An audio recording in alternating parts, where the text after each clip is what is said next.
living their life would finally become easier if just a few people around them would change, if a loved one became more responsible, if a friend made better choices, if a family member finally understood what they have been trying to say all along, and so they devote enormous amounts of time and emotional energy to a battle they can never truly win.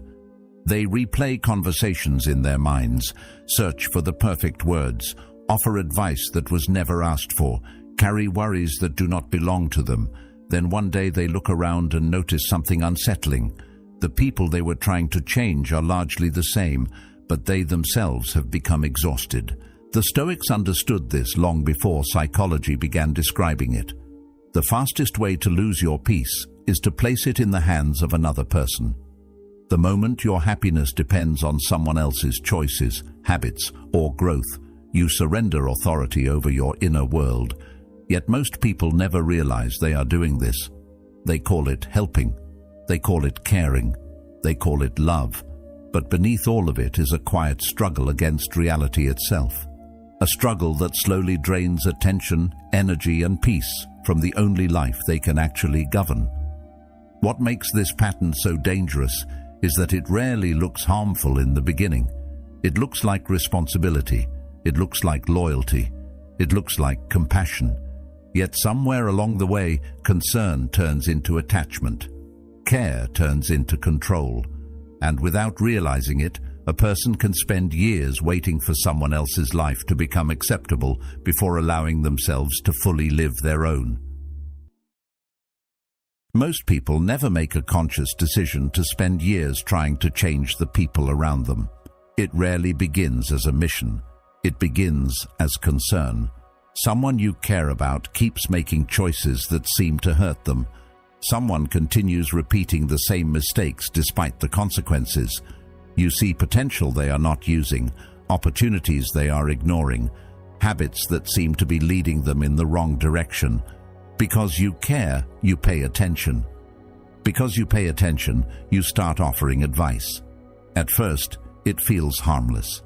A suggestion here, a conversation there, a reminder, an observation, a gentle push in what appears to be the right direction.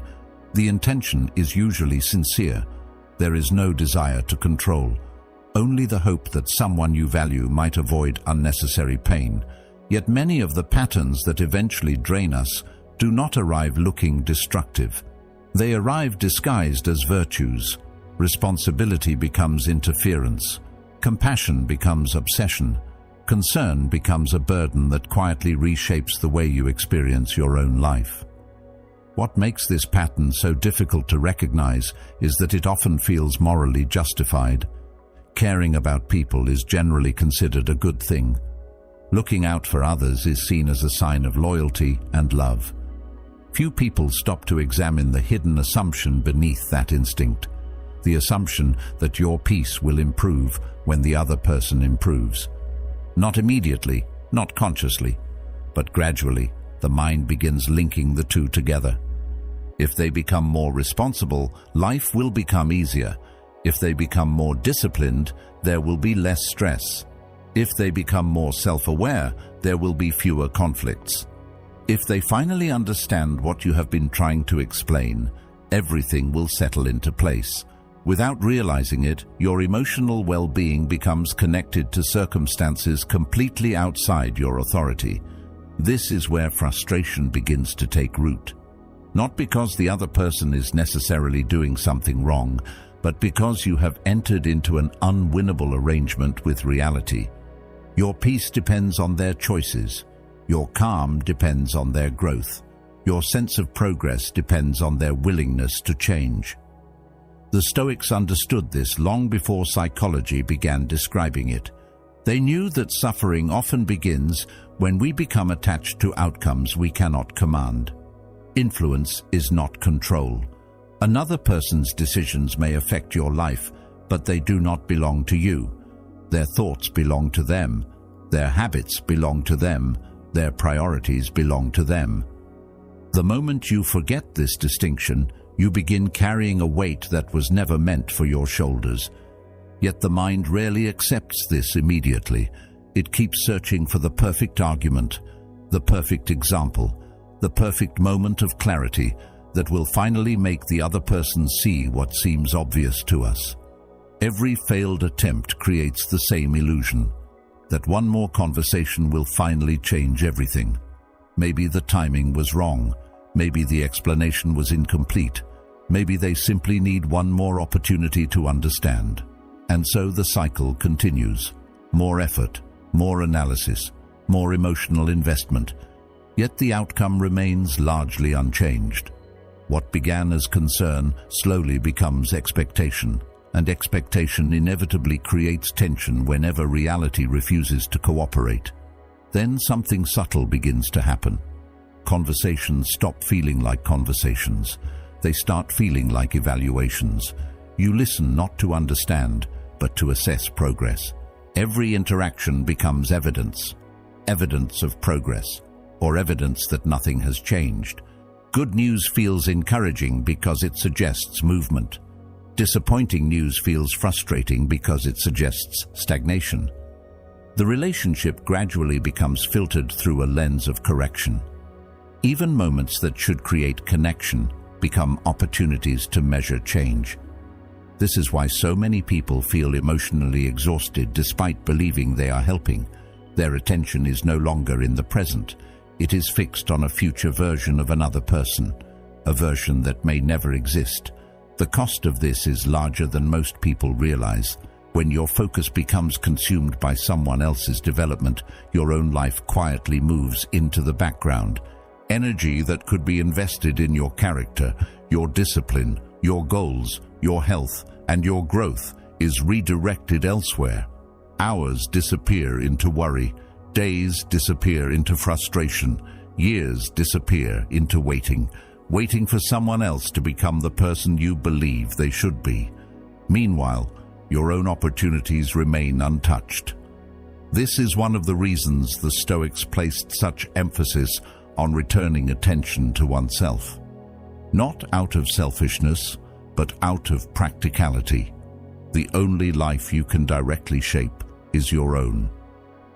Perhaps the most difficult realization is that the suffering does not come from the other person's refusal to change. It comes from the belief that they must.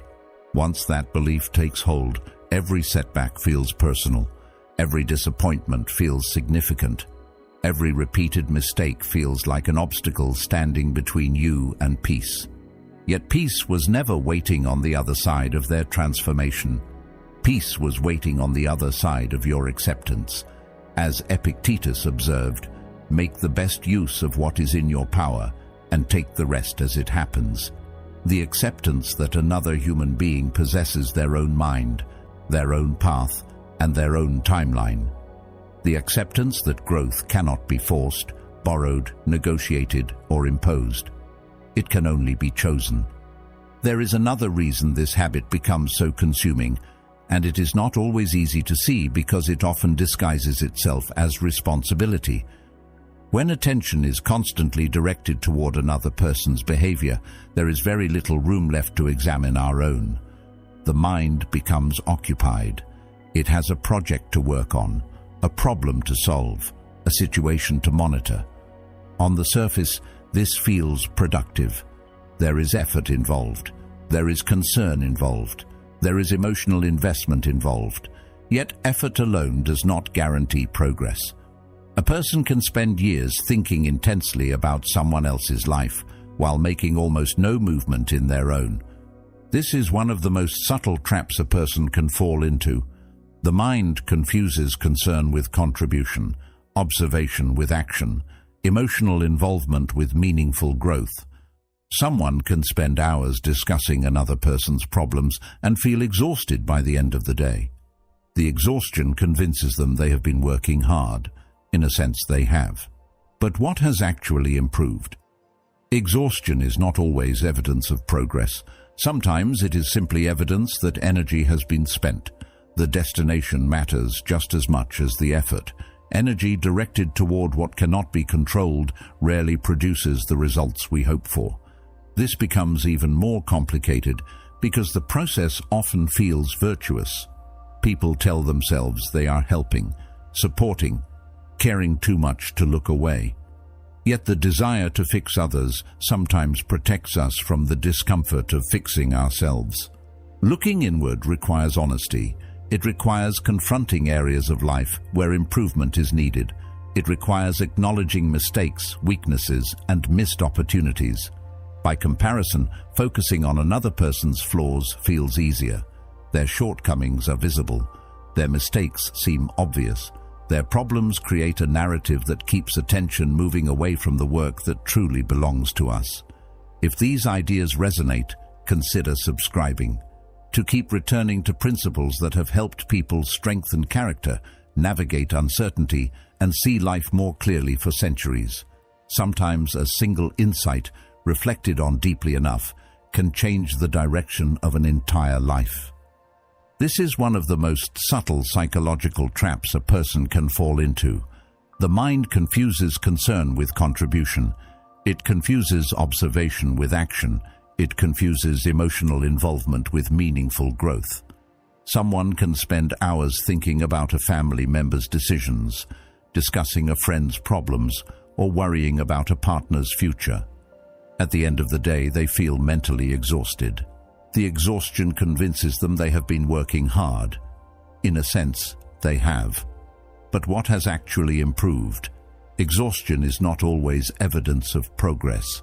Sometimes it is simply evidence that energy has been spent. The destination matters just as much as the effort. Energy directed toward what cannot be controlled rarely produces the results we hope for. This becomes even more complicated because the process often feels virtuous. A person tells themselves they are helping. They tell themselves they are being supportive. They tell themselves they care too much to simply walk away from the problem. These explanations may be partially true, but they can also conceal something deeper. The desire to fix others sometimes provides protection from the discomfort of fixing ourselves. Looking inward requires honesty. It requires confronting areas of life where improvement is needed. It requires acknowledging mistakes, weaknesses, and neglected opportunities. That kind of examination can be uncomfortable. It can expose things we would rather not see. By comparison, focusing on another person's flaws feels easier. Their shortcomings are visible. Their mistakes seem obvious. Their problems create a narrative that keeps attention moving away from the areas of life where genuine personal work is required. This does not mean concern for others is wrong. The issue is not compassion. The issue is imbalance. There is a difference between caring about someone and becoming consumed by them. One comes from generosity. The other often comes from attachment. When attachment takes over, another person's growth begins to feel more important than our own. Their choices determine our mood. Their progress determines our optimism. Their setbacks determine our frustration. Gradually, a strange reversal occurs.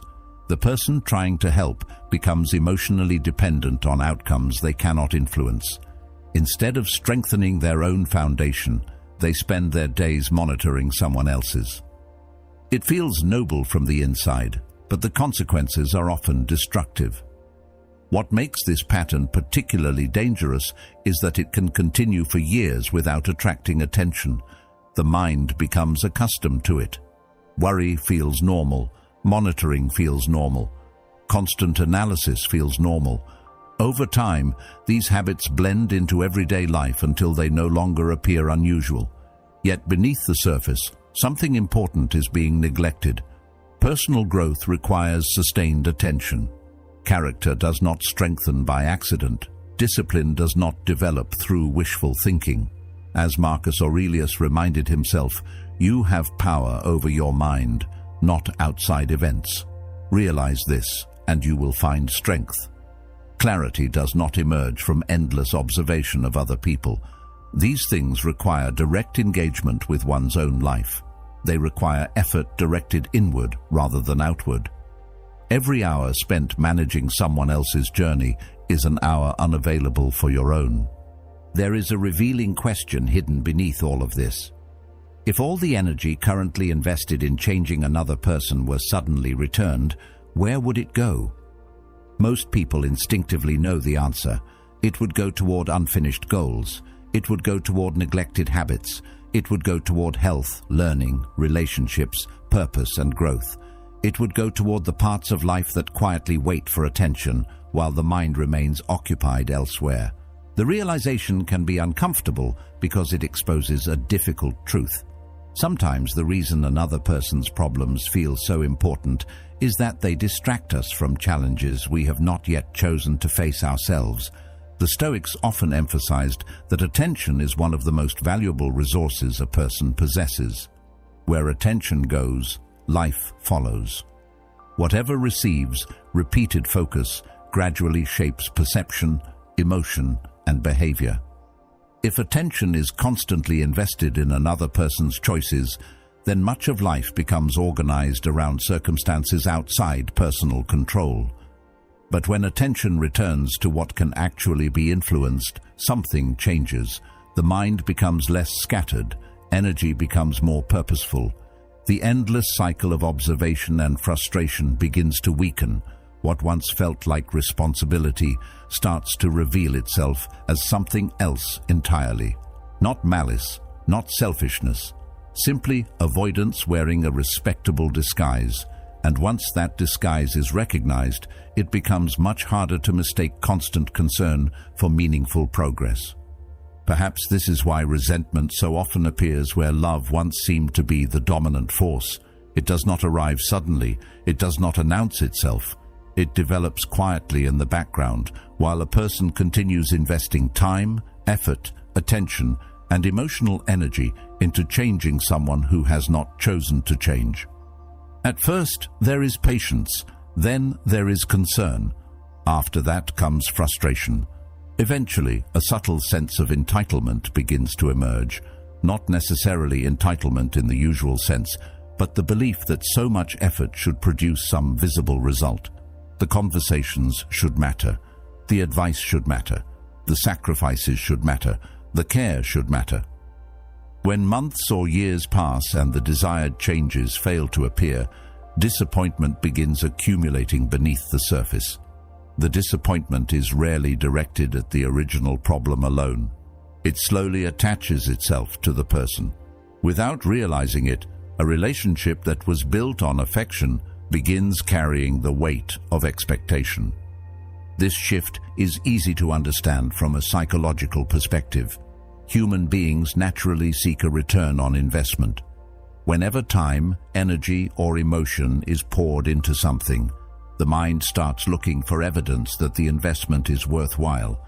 This tendency serves a useful purpose in many areas of life. Effort often does produce results. Discipline strengthens the body. Practice develops skill. Consistent action moves goals forward. But relationships operate differently. Another person's growth does not follow the same rules. There is no direct correlation between the amount of effort you invest and the amount of change they produce. Yet many people continue behaving as though such a relationship exists. They believe that enough patience, enough guidance, enough encouragement, or enough persistence will eventually create the outcome they want. When reality refuses to cooperate, frustration naturally follows because the mind struggles to accept that some outcomes simply cannot be purchased with effort. Most people do not respond well to living under those conditions. Even individuals who genuinely want to improve need space to remain human. They need room to make mistakes, to learn at their own pace, and to arrive at conclusions through their own understanding. Constant evaluation creates tension because it transforms the relationship into something resembling a performance review. Every action feels observed, every decision feels measured, every setback feels noticed. Over time, this creates emotional distance, not necessarily because there is hostility, but because there is discomfort. Few people enjoy feeling like they are permanently falling short of someone else's expectations. The natural response is often withdrawal. They become less open, less communicative, less willing to share what is happening in their lives. The relationship begins losing the sense of safety that once allowed honesty to flourish. What makes this particularly painful is that the person doing the fixing often feels confused by the outcome. They believe they have been generous. They believe they have been patient. They believe they have been acting out of love. In many cases, all of those things are true. Yet love mixed with constant correction can produce unintended consequences. The problem is not the presence of care. The problem is the inability to separate care from control. Genuine care allows another person the dignity of choice. Control attempts to direct those choices toward a preferred outcome. The line between the two can become surprisingly difficult to see, especially when intentions remain sincere. Many people spend years crossing that line without realizing it because they are focused entirely on the destination and not on the experience of the person walking beside them. This is why so many relationships become trapped in cycles that seem impossible to resolve. One person continues pushing, the other continues pulling away. More pressure is applied, more resistance appears. Both individuals become frustrated, both feel misunderstood, both believe they are acting reasonably, yet neither recognizes the deeper issue beneath the surface. The struggle is no longer about the original problem. It has become a struggle over ownership. Ownership of choices, ownership of growth, ownership of direction. The more one person attempts to claim that ownership, the more fiercely the other tends to protect it. Eventually, a difficult realization begins to emerge. No amount of effort grants authority over another person's path. Their lessons remain theirs. Their mistakes remain theirs. Their growth remains theirs. Accepting this can feel uncomfortable because it requires surrendering the illusion of influence that many people have carried for years. Yet it also creates something valuable. It creates freedom. The moment another person's development stops being treated as a personal responsibility, resentment begins losing its fuel, expectations begin softening, relationships begin breathing again. What remains is not indifference, and it is not withdrawal, it is respect. Respect for the reality that every human being must ultimately decide for themselves who they will become, and no amount of love can make that decision on their behalf. This is why so many attempts to force growth end in frustration. The effort focuses on the wrong part of the process. It focuses on supplying answers when the real barrier is readiness. Readiness cannot be given from the outside. It develops internally through experience, reflection, consequences, and personal realization. Every human being arrives at these moments on their own timeline. Some arrive quickly, others take years, some never arrive at all. As Socrates observed, "I cannot teach anybody anything. I can only make them think." This can be difficult to accept because it challenges the comforting belief that enough effort can solve every problem. In reality, there are limits to influence. You can offer perspective. You can provide support. You can share what you have learned. But you cannot decide when another person is prepared to hear it. That decision belongs entirely to them. The irony is that accepting this often creates better relationships. Pressure begins to disappear. Conversations become lighter. People stop feeling managed and start feeling respected. Instead of interacting with a project that needs improvement, they interact with a person who accepts their freedom to choose. That acceptance creates space. Sometimes it even creates the conditions where growth becomes more likely, not because anyone is pushing, but because resistance has less reason to exist. Human beings naturally protect their autonomy. The more they feel controlled, the more they defend it. The more they feel respected, the more open they often become. This does not mean becoming indifferent. It does not mean withdrawing care or refusing to help when help is needed. Guidance still has value. Support still matters. Wisdom shared at the right moment can change a life. The difference is that guidance is offered without attachment. Support is given without demands. Wisdom is shared without insisting that it be accepted. There is a calmness in that approach because it recognizes where responsibility ends. You can offer a map, but you cannot walk the path for another person. You can point toward a door, but you cannot make someone open it. You can illuminate possibilities, but you cannot choose on their behalf. One of the reasons people remain trapped in this pattern for so long is that letting go feels dangerous. On an intellectual level, they may understand that they cannot control another person's choices. They may agree that every individual is responsible for their own life. Yet when the moment arrives to stop intervening, stop monitoring, and stop carrying responsibilities that were never theirs, a deep sense of fear often appears. The mind immediately begins creating scenarios. What if things get worse? What if nobody steps in? What if the person continues making mistakes? What if they never change? These concerns can feel reasonable because they are usually connected to people we genuinely care about. The fear is not rooted in cruelty, it is rooted in attachment. We become attached to the belief that our involvement is preventing disaster, and because of that belief, stepping back feels almost irresponsible. The problem is that this fear often exaggerates our actual influence. It quietly assumes that we are far more responsible for another person's development than we truly are. It assumes that their progress depends primarily on our effort. It assumes that without our guidance, reminders, corrections, and constant attention, everything will begin falling apart. Yet when examined honestly, this belief gives us a role that no human being was ever meant to carry. It places another person's future on our shoulders. It turns concern into obligation and care into management. Over time, the weight becomes enormous, not because life is inherently heavy, but because we have added responsibilities that do not belong to us. We begin carrying multiple lives at once while struggling to manage our own. This creates an important realization. The issue is not a lack of energy.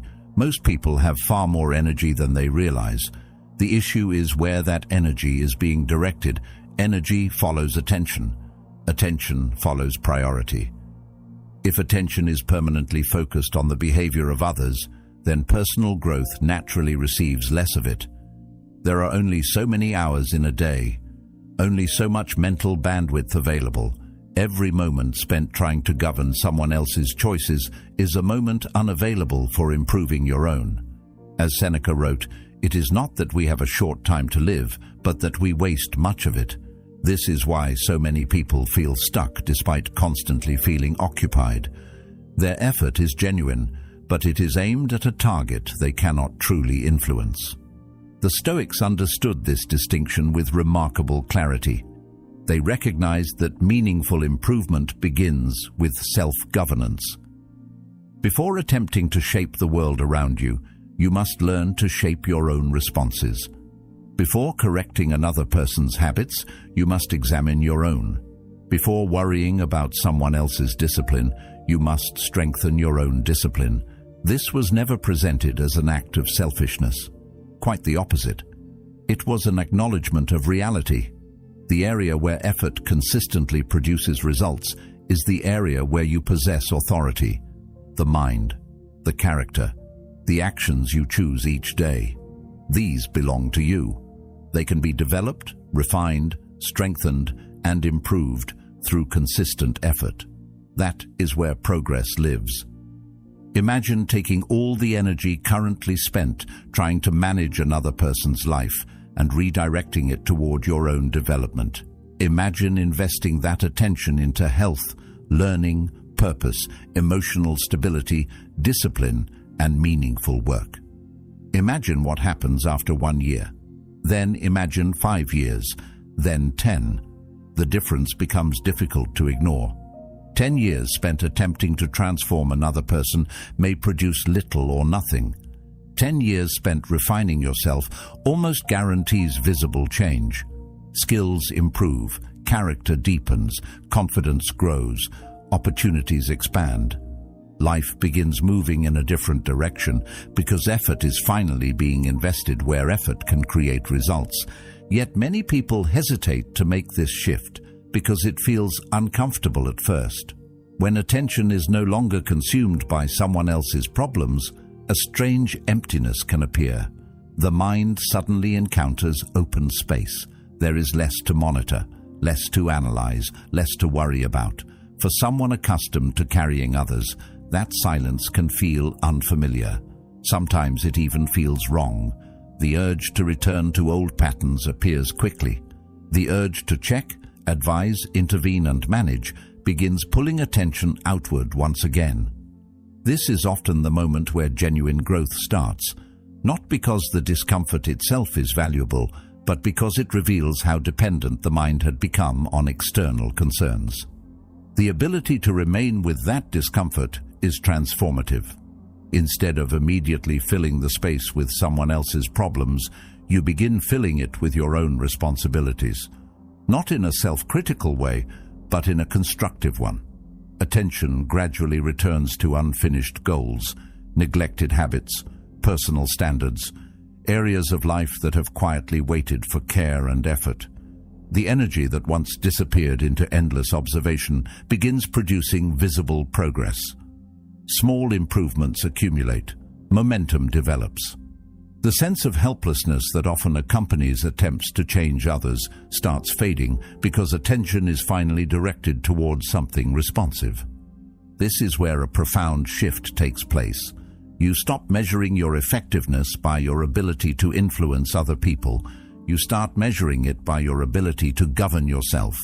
The focus moves from outcomes you cannot control to actions you can. The endless struggle to manage another person's journey begins losing its appeal because a more meaningful challenge has appeared. Your own growth, your own character, your own life. And unlike the battles fought inside someone else's mind, this is one where effort has the power to create genuine and lasting change. Something unexpected begins to happen when you finally stop carrying responsibilities that were never yours in the first place. Most people assume the immediate result will be relief, but that is not usually how the process unfolds. The first experience is often discomfort. There is a strange sense that something important is being neglected. The mind, having spent months or years monitoring another person's decisions, suddenly finds itself without a familiar task. The urge to intervene remains strong. You think about sending one more message, having one more conversation, offering one more piece of advice that might finally make the difference. The old habit does not disappear overnight because it was never just a behavior. It was a way of relating to the world. It was a way of feeling useful, responsible, and involved.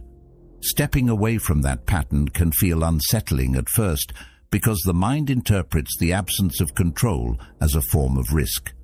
As Marcus Aurelius wrote, "If you are distressed by anything external, the pain is not due to the thing itself, but to your estimate of it."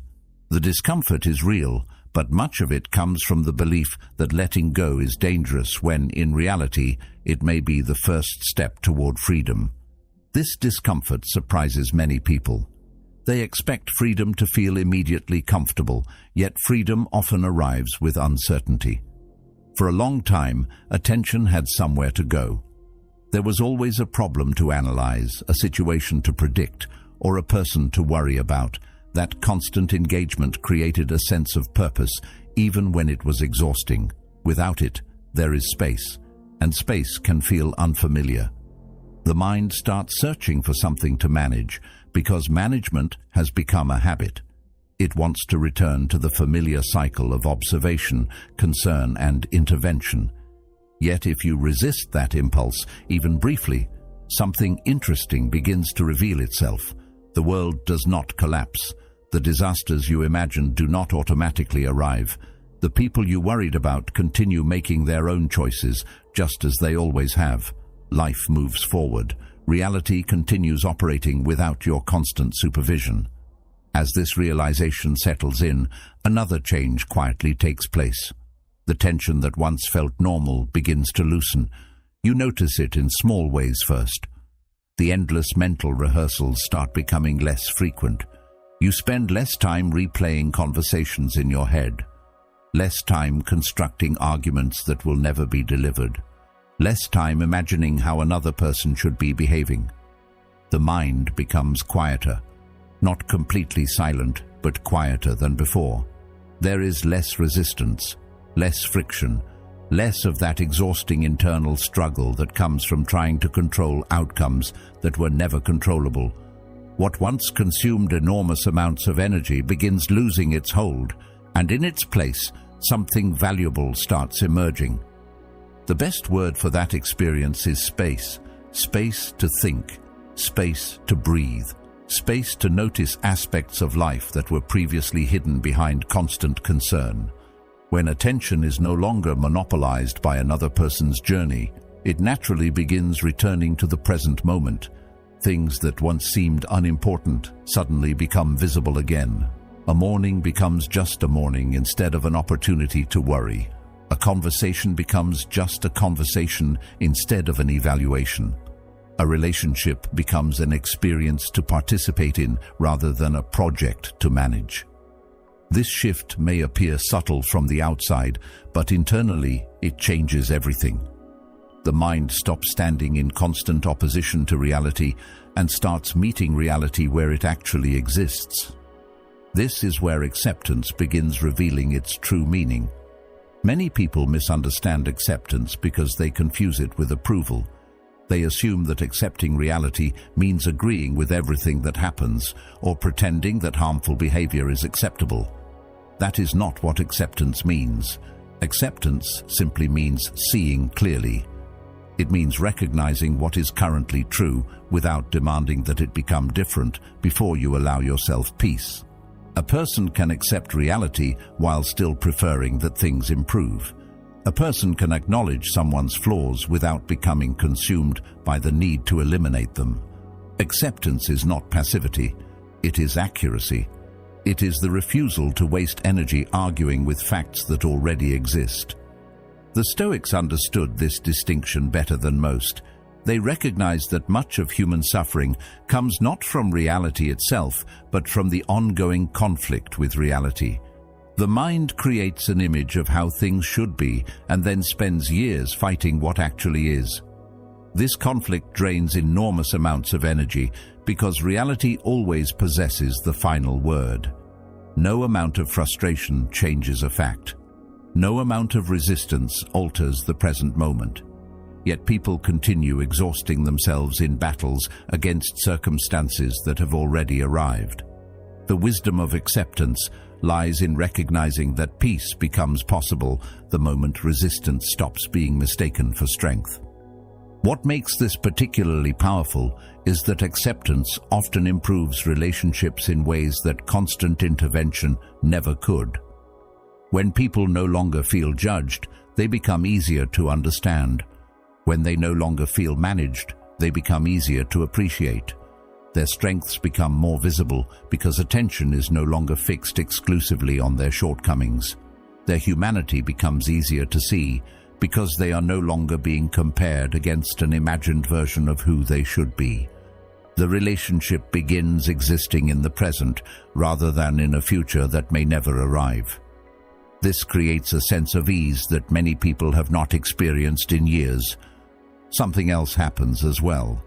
The emotional burden starts becoming lighter, not because the people around you suddenly change, but because your relationship to their choices changes.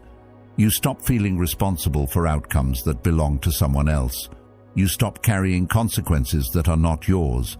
You stop measuring your own well-being against another person's progress. This shift creates a surprising sense of freedom. Energy that was once trapped in cycles of worry begins returning. Attention becomes available again. Life starts feeling less crowded by concerns that never truly belong to you. The remarkable thing is that peace was never waiting for another person to become different. It was never hiding behind their transformation, their realization, or their improvement. It was available the entire time, obscured only by the belief that reality needed to change before peace could exist. The moment that belief begins fading, something fundamental changes. The struggle loses its purpose. The constant tension loses its fuel. And in that quiet space where resistance once lived, a calmer and more grounded way of living finally has room to emerge. One of the great ironies of human relationships is that influence often becomes strongest at the exact moment we stop chasing it. For years, many people exhaust themselves trying to guide, persuade, correct, and improve those around them. They search for better arguments, better explanations, better strategies. They believe that if they can just communicate more effectively, they will finally create the change they have been hoping to see. Yet the harder they push, the more resistance they often encounter. Advice becomes noise, encouragement becomes pressure, concern becomes interference. What they intended as support begins producing the opposite effect. Then something unexpected happens. They stop. Not because they no longer care, but because they finally understand the limits of their role. As Epictetus taught, no man is free who is not master of himself. And once that constant effort to manage others disappears, attention returns to the only place where true mastery is possible. From there, the entire dynamic begins to change. At first, the change is subtle. There are no dramatic announcements, no grand declarations. Life simply becomes quieter. The endless attempts to direct another person's path fade into the background. Energy that was once spent monitoring other people begins returning to its source. Attention shifts inward, priorities become clearer. Instead of focusing on who someone else should become, a person starts asking more demanding questions of themselves. How can I become more disciplined? How can I become more patient? How can I become more reliable, more focused, more grounded? These questions produce a different kind of effort. Unlike the effort spent managing others, this effort creates visible results. Progress begins appearing not in someone else's life, but in your own. Human beings notice this more than most people realize. They may ignore advice, but they pay attention to examples. They may resist instruction, but they observe behavior. They watch how someone responds under pressure. They notice consistency. They notice discipline practiced quietly over long periods of time. They notice a person who continues moving forward without constantly demanding recognition. These observations often occur without discussion. No announcement is required. No lesson is delivered. People simply see what is happening. They compare it to their own experience, and something begins taking shape in the background of their mind. This happens because examples carry a kind of credibility that words alone rarely possess. Anyone can describe a principle. Anyone can explain what should be done. Living according to those principles is different. Living them requires commitment. It requires repetition. It requires the willingness to embody ideas long before they produce visible rewards. When people encounter someone who has genuinely done that work, they feel the difference immediately. The message no longer exists only in language. It exists in behavior. It exists in habits. It exists in the way that person moves through ordinary moments. There is a quiet authority that develops when actions consistently support words, and that authority cannot be manufactured through persuasion. The Stoics understood this deeply. They recognized that wisdom loses much of its power when it remains purely theoretical. Philosophy was never intended to be something spoken about endlessly. It was meant to be practiced. A person's character was the evidence. Their conduct was the proof.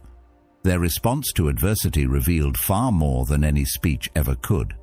This is why the Stoics spent so much time examining themselves rather than attempting to reform everyone around them. They knew that genuine influence begins with example, not because examples guarantee results, but because they are the only form of influence that respects another person's freedom while still offering guidance. Something interesting often happens when this shift becomes consistent. People who once ignored advice begin asking questions on their own. Not everyone, not always, but often enough to notice. Curiosity appears naturally where resistance once existed. The difference is important. Curiosity opens doors. Pressure closes them. When someone arrives with a question of their own, they are no longer defending their position. They are exploring possibilities. They are receptive. They are interested. They are participating willingly in the process. That willingness changes everything, because growth that is chosen tends to last far longer than growth that is imposed. Many people spend years trying to create this outcome through force. They push harder when they should step back. They explain more when they should demonstrate more. They become frustrated when their efforts fail because they mistake control for influence. The two are not the same. Control seeks compliance. Influence inspires consideration. Control attempts to direct another person's actions. Influence simply presents an example and allows the other person to decide what to do with it. One creates dependence and resistance. The other preserves autonomy and encourages reflection. Lasting change almost always emerges from the second path rather than the first. This perspective creates a profound sense of freedom. You stop carrying responsibilities that never belong to you. You stop feeling obligated to rescue every person from every mistake. You stop believing that wisdom can be forced into existence through persistence alone. Instead, you focus on becoming the kind of person whose life reflects the values they claim to believe in. There is something powerful about that simplicity. It removes unnecessary struggle and redirects attention toward what can actually be improved. In the end, the most meaningful influence rarely comes from trying to change people. It comes from showing them what is possible. It comes from living in a way that quietly demonstrates another path. Some will notice, some will not. Some will become curious. Others will continue as they are. That part has never been yours to decide. What remains yours is the example you set, the character you develop, and the life you build. And when those things are pursued with sincerity and consistency, they often speak more clearly than any advice ever could. The moment you stop carrying lives that were never yours to carry, something extraordinary happens. Your hands become free. Your mind becomes clearer. Your energy returns to the one place where it has always had the power to create real change. Your own life. Other people will continue making their choices, walking their paths, and learning their lessons in their own time. But you no longer have to lose yourself waiting for them to become someone else. If this message resonated, take a moment to continue the journey. One of the videos on the screen right now will help you go even deeper into the Stoic principles that strengthen inner peace, self-mastery, and freedom from what you cannot control. Choose the one that speaks to you most. Thank you for being part of Stoic Journal. Until next time, protect your peace, govern your mind, and remember, the quality of your life will always be shaped more by what you choose to carry than by what you choose to let go.